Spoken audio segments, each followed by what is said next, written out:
Salmo 91.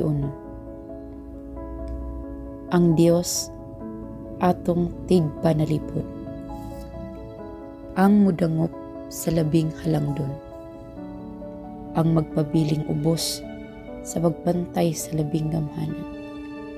Makaingon sa Ginoo, ikaw ang akong manlalaban og tigpanalipod. Ikaw ang akong Dios ug kanimo nagsalig ako. Gikan sa tanang katalagman nga wala mo hisayri, ilikay kagayud niya, ingon man sa tanang sakit nga makamatay. Tabunan kaniya sa iyang mga pako, ug dili kagayud maunsa ubos sa iyang pag-atiman. Ang iyang pagkamaunungon manalipod ug magbantay kanimo. Dili kaunya mahadlok sa mga katalagman sa kagabhion o sa mga udyong nga naghadyong panahon sa adlaw o sa mga sakit nga mohampak diha sa kangitngit o sa kadautan nga mulaglag panahon sa adlaw.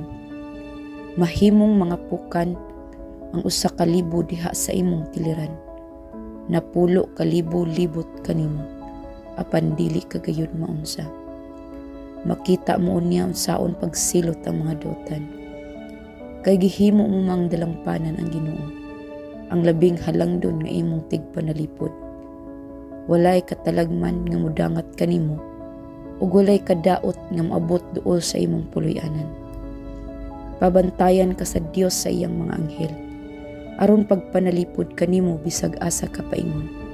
Sapuangon kanila sa ilang mga kamot, aron dili maunsa sa mga bato ang imong mga tiil.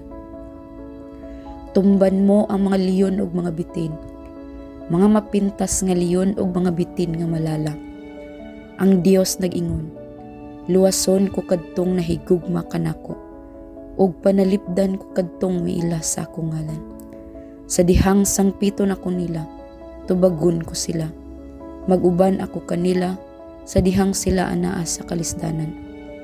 Luwason ko sila og pasidunggan, gantihan ko sila og taas nga kinabuhi ug luwason ko gayud sila.